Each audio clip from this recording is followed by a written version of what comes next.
So, hello everybody, and thank you to another episode of Hope Beyond the Headlines.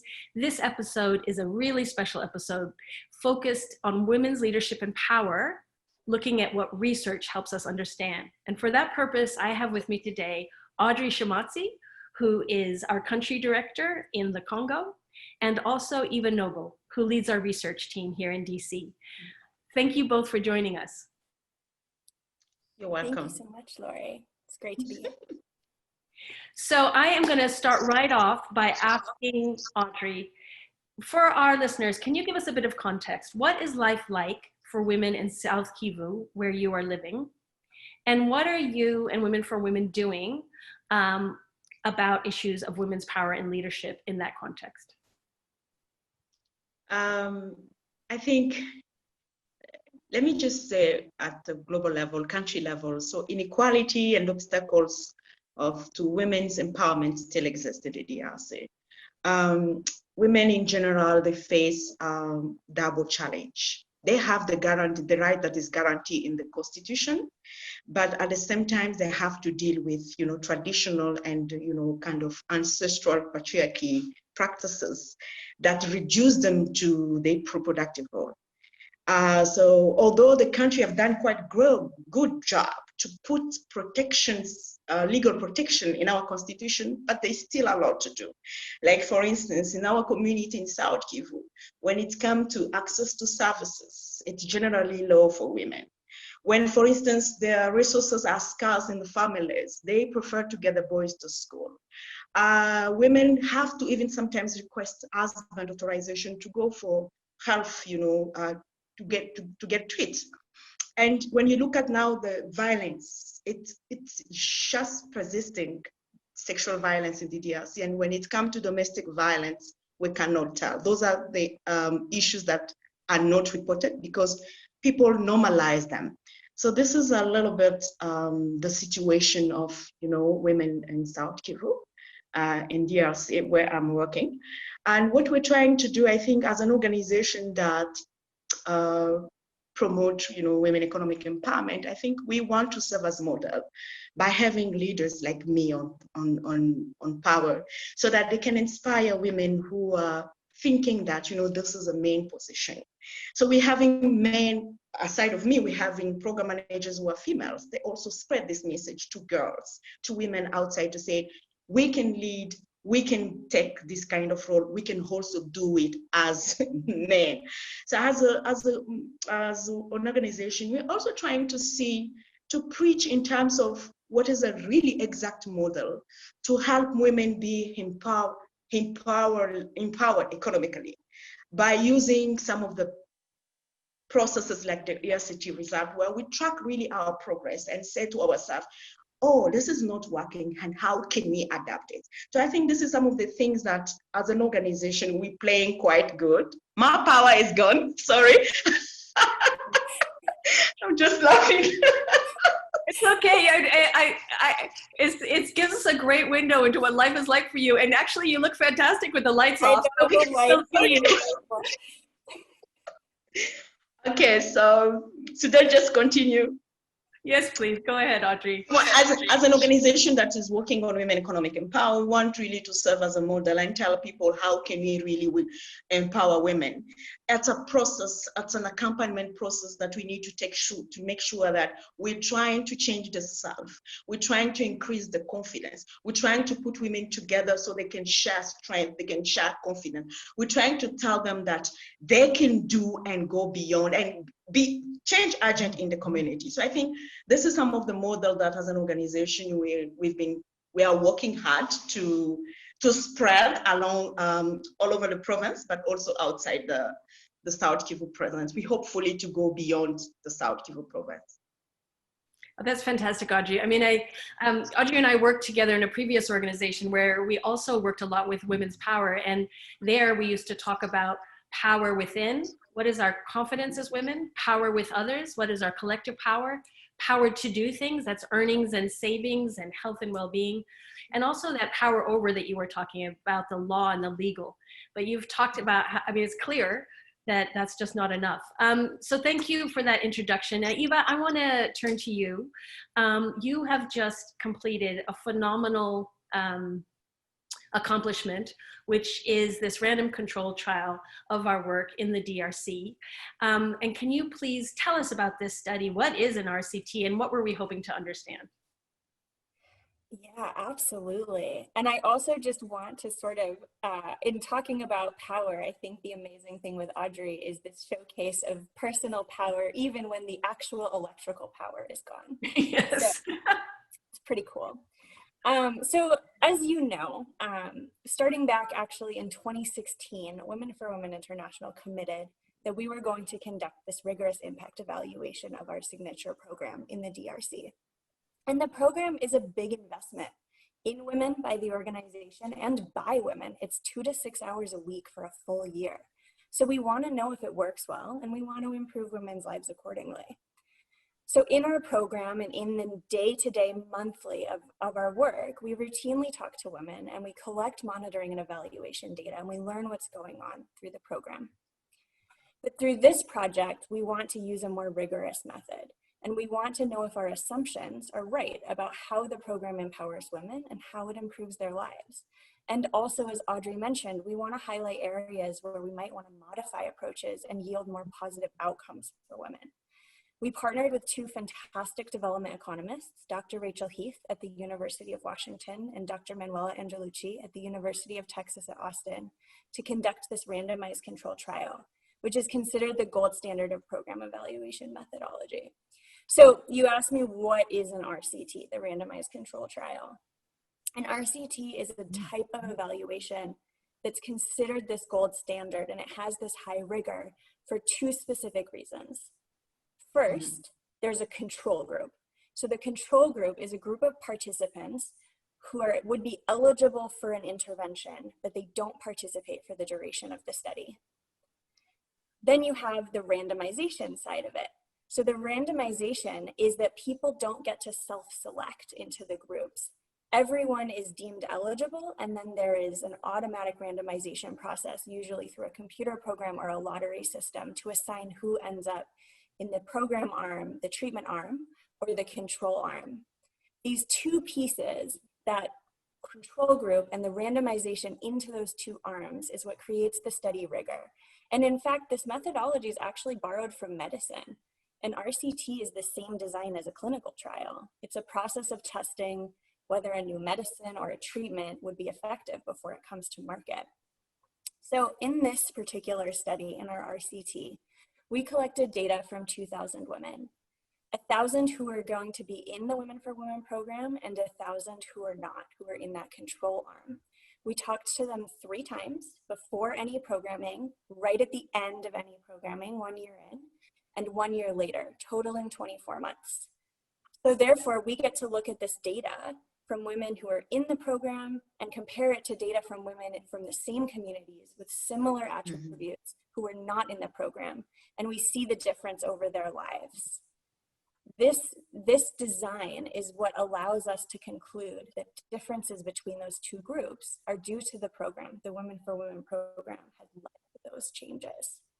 So in this study specifically, the objective and how our Women for Women signature program, that year-long program, impacts women's earnings and savings, household well-being, financial inclusion, meaning that way to save money and access loans, decision-making participation, agency, mental health, and social networks, specifically 1 year after the end of that program.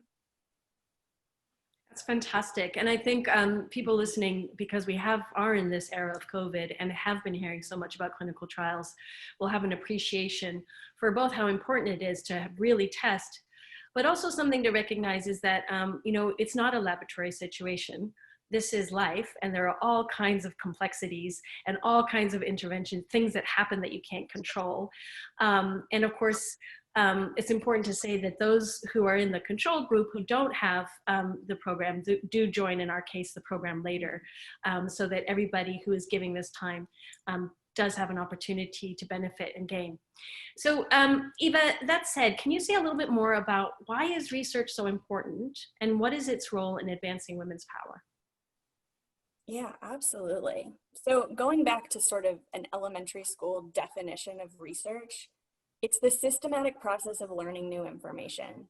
It helps us understand the world around us. We get to identify and unpack problems and search for solutions to challenges. So impact evaluation research, which is what we're talking about today, is important fundamentally because it holds organizations and program implementers accountable to the outcomes they set out to achieve. The research project is a process and it's a toolkit for us to test assumptions we make. For example, the assumption that our program model leads to changes in women's lives in particular domains.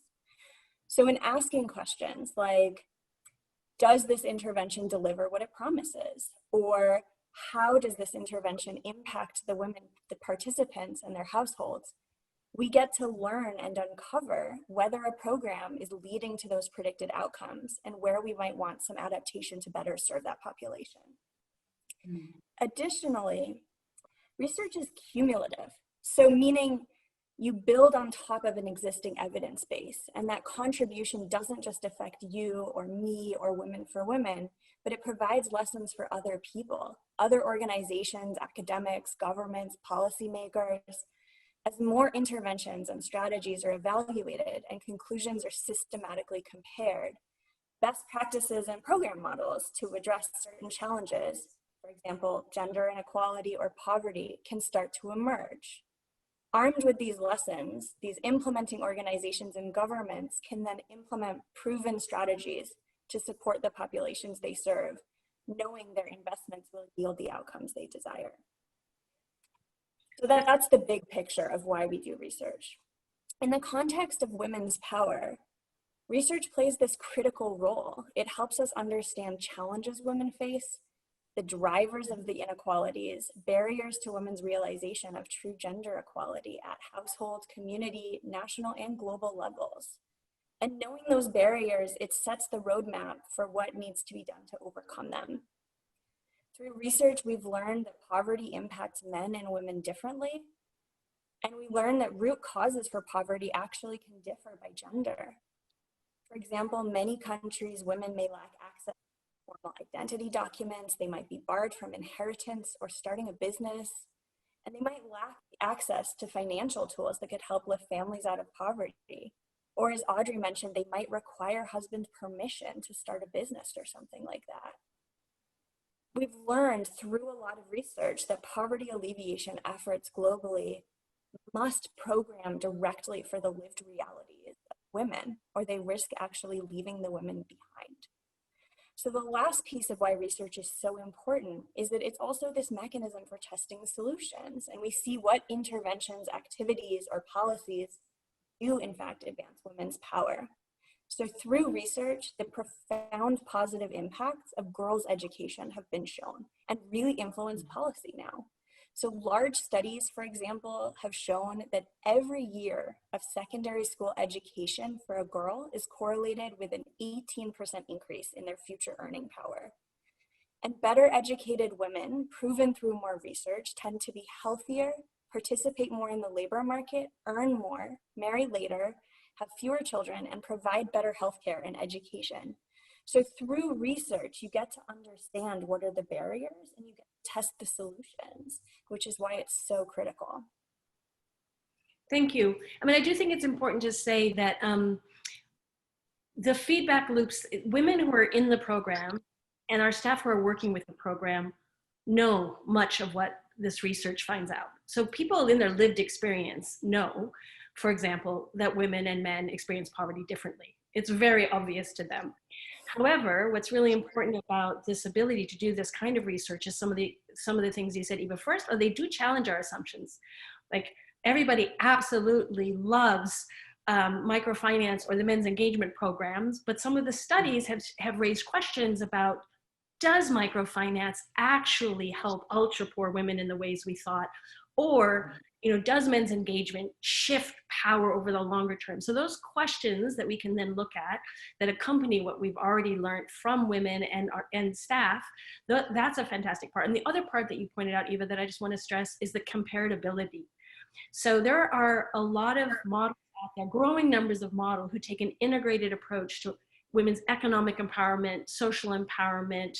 And by having this kind of study with indicators that, Eva, I know you really carefully chose with the investigators that allow us to compare what we do to what others have done that's similar. And then together we can learn and say, wow, if you do it, people who are intervening in this, the package this way leads to more decision-making changes. And this one leads, so that allows us to compare and improve. I do have one more question for Eva before I turn to you, Audrey. And that is along the lines of what I just said. You know, what did we, you know, some of this we already knew from talking to women and working with women and being in the situation. But what are some of the key takeaways, and what were the things that surprised you? It surprised us. Why? Sure. Yeah. So I think the first thing is going back to why we do the research, which Audrey put at the top. We do it to validate what we think. So we think our program causes these changes, and we think that based on talking to women, observing them, looking at other research projects with similar program models. And it also challenges us to push forward when we find something that we thought maybe there'd be a positive outcome and there isn't. It challenges us to think further about how we can really affect that change. So the first thing is that we learned that Women for Women's year-long program leads to some really significant social and economic gains for the women participants. And when I talk about these results, again, I'm talking about 1 year after the program ended. So we're talking about sustained gains over that year. So with one of the big ones is that compared to women in the control group, graduates of the program really increased their savings, including 3 times higher average savings, personal savings, and a doubling of the proportion, so the percent of households who hold any savings. Program participants' average earnings were 1.6 times higher amongst program participants, and women really increased their financial inclusion through participation in a village and savings loans association, so they had access to a savings mechanism and credit. There were also household gains. For example, household diet diversity improved, the value of household assets went up. And then there were a few things that were really important as we think about women's power and agency and that social empowerment side. We learned that the program led to women reporting higher feelings of control, more control in their lives, and higher rates of participation in decision-making in their households. Through qualitative data and simultaneous interviews we did with the quantitative data, we heard women reflect on how they felt they could go and do anything. They could take control of their life. They could achieve in ways they didn't know they could before. This was also reflected in an increase in the percent of women who believe women can be a community leader. So if you follow that mantra that you can't be it if you can't dream it, we now have more people who dream it, which is amazing. So these results also do push us to adapt and expand that programming to achieve more results in areas that didn't show these incredible positive gains. For example, women's overall attitudes about gender norms, such as a belief that men should have the final say in an argument, and women's reported experiences of intimate partner violence didn't change during the program. We also did hypothesize that having a spouse or a male household member in a simultaneous men's engagement activity would lead to more gains for women in key outcome areas, and it didn't. I mean, taken together, these findings really prove that Women for Women's bundled approach can help improve their lives despite conflict, poverty, gender discrimination, all these challenges that Audrey laid out. And it also puts forth a really exciting roadmap for us at Women for Women to embark on, not just to support and uplift women, but also to cultivate an environment where all women can use their power. So you also asked me what surprised me. So I left a couple results out of that first answer so I could put them here. There are a few things that are really interesting in the data, and a lot of them, honestly, we're still working on with the investigators, so I won't share here. A couple were that the program showed reductions in women's prevalence of anxiety symptoms, which is quite remarkable. A second one that is quite interesting is that we saw positive increases in women's earnings and shifts of women from wage work to more entrepreneurial work but we didn't actually see increases in the amount of time women spend working. So to me, this is pretty cool because it tells us that women might not just be working more, which is often how economists see productivity, but they might be working smarter. So though there are a few things in there that are surprising, but you know, overall, I think the study results weren't that surprising because the Women for Women model is built off years of women's input into what they want and need out of a program. And we integrate lessons from other global models. So a lot of what we saw in this study matches onto what we see in the daily observation and what other people have found with similar models. The areas of improvement also follow those patterns. So attitudes and behaviors around gender norms take some really significant time.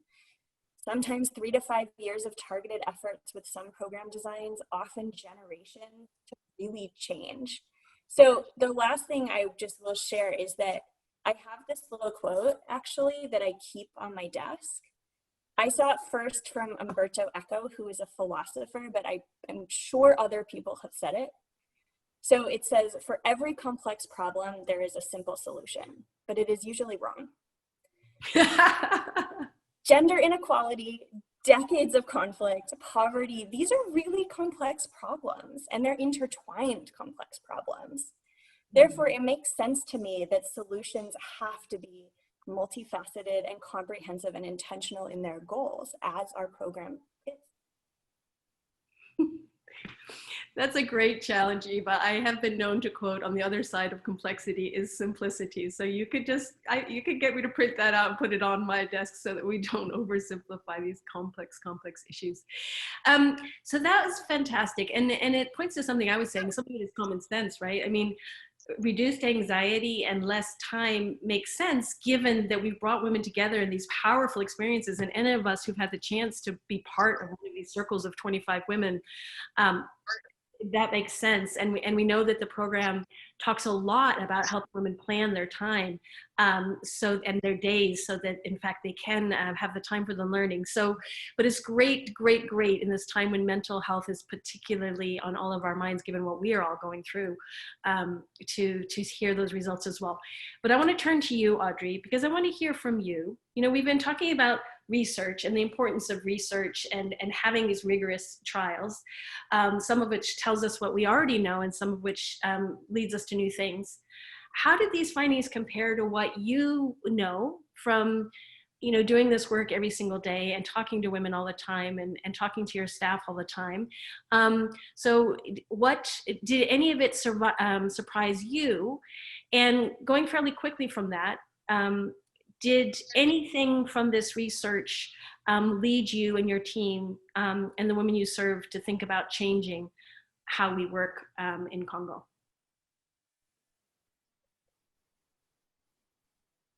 Yeah, I think of course, definitely.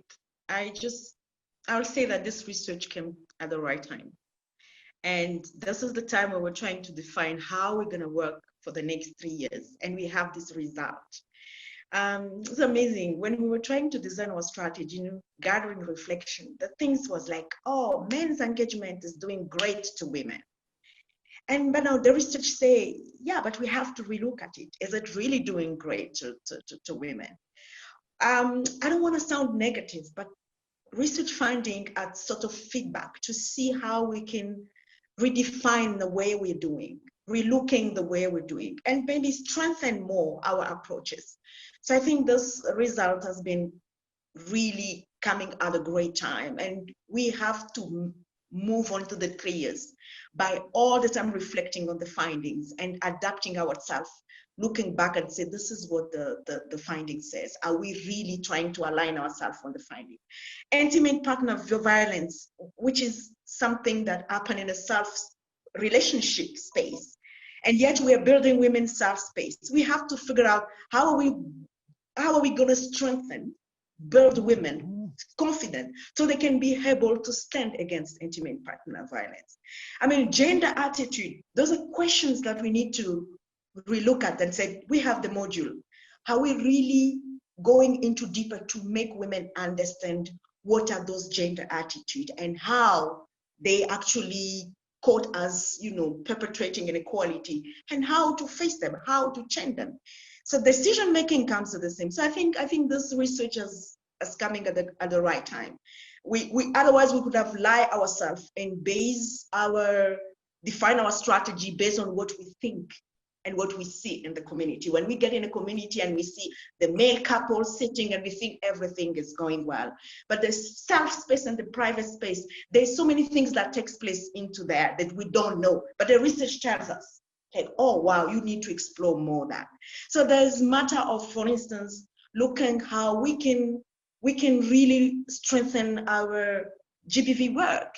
We're not really doing the holistic approach, but how can we make sure that when we're intervening in a community, we really make sure that we have other services that are working to support our work? Those are the things we need to emphasize on. So we're doing women economic empowerment. We need to look at who are doing, for instance, mental health, who are doing psychosocial support, and work closely with those actors so that we can make sure that the holistic approach, it's, at the services under benefiting women. Coordination. So I think that's a huge problem. I mean, we cannot resolve all the problems, but if we work with others humanitarians, if we work with others communities actors who are very strong with us, we can be able to sort some of the problem that we are not directly addressing. I think this research for me is just coming at the right time. So we cannot ignore it. One of the things, I was so eager to get into talking about the research that we jumped over doing proper introductions. So one of the things I just want to share with those who've joined us today is that Audrey's history, which some of you may have heard already, is that she started as a trainer in a program straight out of law school in Bukavu a couple of decades ago, don't want to age you, but a while back. And then she went on to do all kinds of roles in different organizations, including in South Africa and South Sudan before coming back. And so when Audrey talks about the right time, she's come back, she's country director, she's leading us forward in what we're going to do. And here's this fantastic research to complement all of that. So I am very tempted, but I don't have time to ask you to discuss kind of what's changed in the model since you came back and what we've learned. We'll do that another time. But what I do want to ask you, we're doing something that should always happen, but doesn't always happen. And that is that we're sharing the results of this research with the women who took part in the research, with the women who are in the program.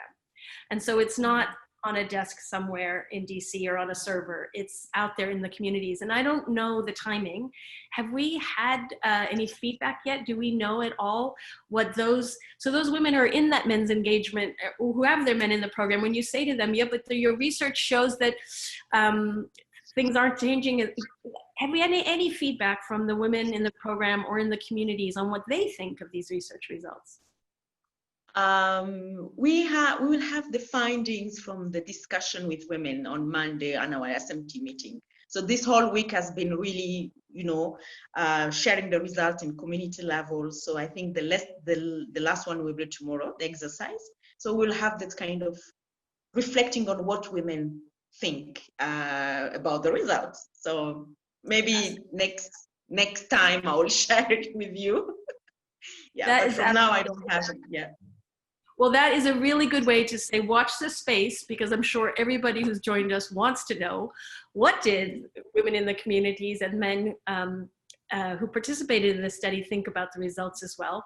It's fantastic that we're going to have that perspective as well. So I want to thank you both for joining me. Eva, I want to thank you. I mean, to have led this work over the last couple of years, doing a random control trial where you try to create laboratory conditions with human beings who are not always rational and who don't always, give you data in easily analytical pieces in a context of conflict and all the issues with COVID.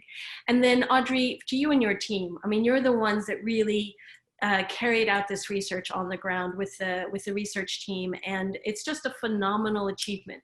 The program itself is a phenomenal achievement, and but to have this study to allow us to deepen our learnings, to challenge ourselves, to improve what we do, and to share it with the world. It's really, really exciting, and I can't emphasize so much what a gift it is. So thank you both. Thank you for sharing what you've learned. And for those of you who want to know more, please go to our website, womenforwomen.org. We have lots of updates. We have other interviews with Audrey. We'll have the fuller results of the RCT available in a public briefing. So please follow us on social media at Women for Women. And please keep tuned to future Hope Beyond the Headlines series. Thank you, Eva. Thank you, Audrey. You're Thank you welcome. so much. Thank you to you all the time.